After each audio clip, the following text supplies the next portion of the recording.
What if there was no theatre? Would it make any difference? Would it really matter? No one would actually die, that's for sure. It's not as if I'm talking about abolishing hospitals or public libraries, although both of those things have been abolished before for ideological reasons more than anything else. So no, what if there was no theatre at all? We all like to think that our chosen discipline, our academic sphere of interest, our personal hobby horse is far more important than perhaps it really is. So down one end of if you can imagine a continuum of importance, down one end you might find the rocket scientist or the cancer cure discoverer, very important work. And then right down the other end, down here where I am probably, you might find the humble historian or the pedestrian paleontologist or perhaps the theatre scholar who spends his nights poring over the scores of Noel Coward. For what reason, perhaps we're not really quite sure what public value that really might have. So no lives get saved at the theatre, beyond holding someone's handbag while she struggles to find the ladies' loo in the upper dress circle, perhaps.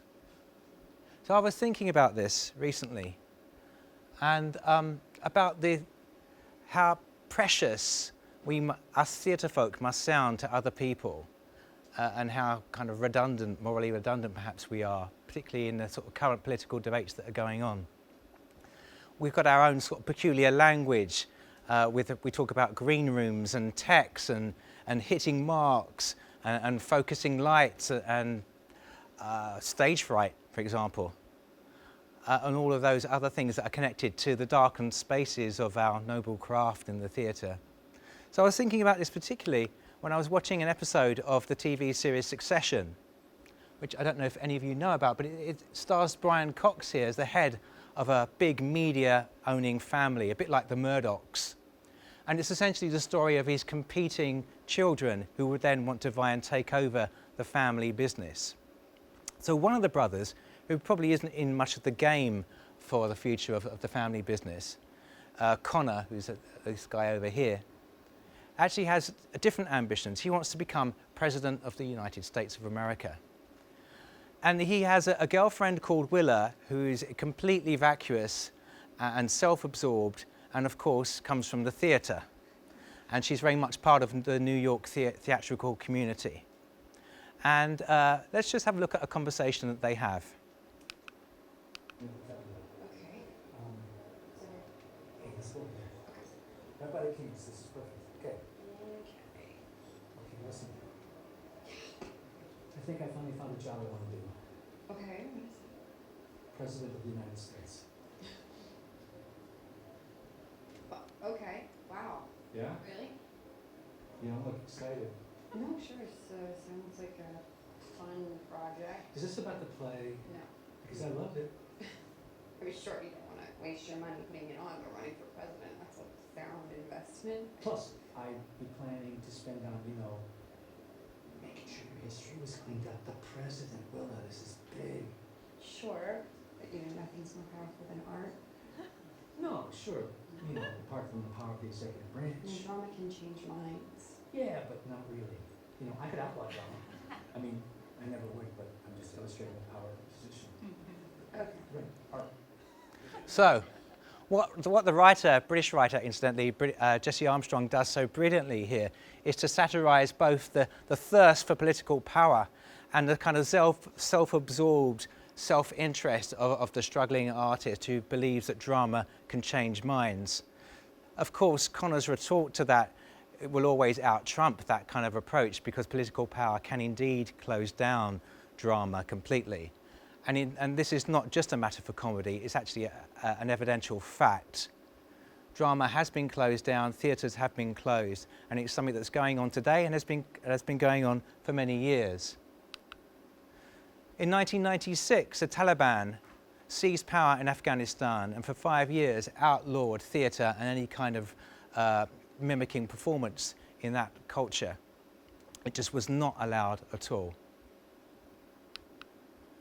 During the reign of terror in Brazil, when the dictatorship took over, it was the actors and the directors who were rounded up because theatrical representation was seen as a threat to the continuance of the state.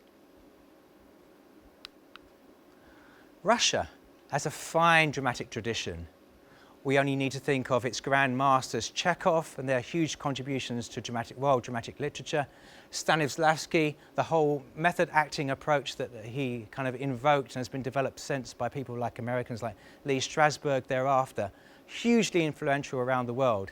In 2014, President Putin of Russia outlawed the use of profanity, swearing on the Russian stage, because he was very concerned that this was an external influence that was somehow a threat to the elevation of Russian high culture. So to ask about the end of theatre is not a hypothetical question, it's actually happening right now and is a constant threat. Earlier this year, British actress Maxine Peake cancelled the performance of the play she was in, Obliterated, written by the Palestinian playwright Ahmed Massoud, to draw attention to the fact that it was the anniversary of the destruction in Gaza of its last standing theatre. Why would anyone want to go around blowing up theatres? Why would anyone want to end theatre at all? What is it about the power of theatre that seems to be such a threat to these totalitarian states? Theatre scholar Jill Dolan has written about theatre from the perspective of the audience, people like yourselves who are sitting here now listening to me speak. And she talks about a sense of communitas that audiences feel in the live space. And for her, going to the theatre and experiencing live performance is very much about a feeling of utopia, about giving people hope. I don't know if this is perhaps a clue around the end of theatre and its threat. So when I'm talking about the end of theatre, I'm not really asking you to imagine what might happen to the West End 19th century playhouses if they get emptied out. Would they suddenly become boutique hotels or Apple stores? It's actually something much more profound than buildings. It's really about people. And I always go back to King Lear, because for me, this is the greatest play in the English language. Shakespeare's King Lear, as many of you may know, is a story of an aging, almost perhaps senile father who has 3 daughters, and he forces them all to tell them how much he loves him. It's an enduring tale, and actually if we go back to Succession, it's a kind of reimagining of the King Lear story in a different way. It's a story that keeps coming back.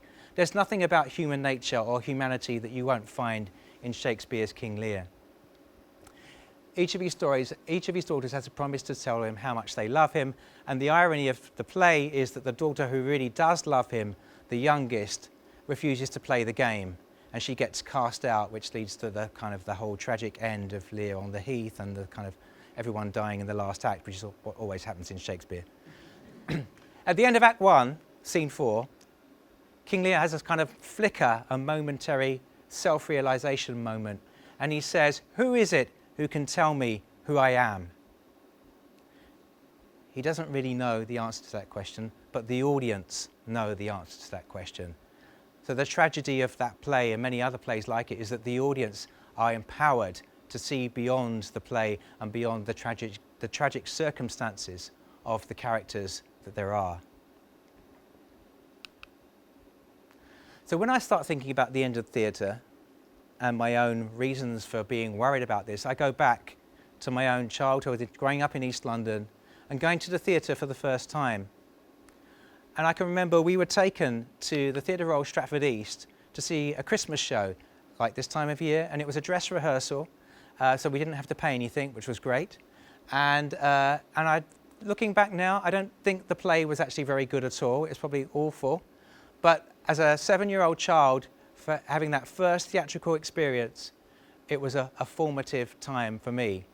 And I can remember being absolutely enraptured, captivated by the fact that these actors, these people that were standing in front of me, not just as far away as you are from me now, were able to take over and embody other people and other beings. So you could have a man who could just seamlessly snap into playing an old woman, or you could have a woman who could just become a cat.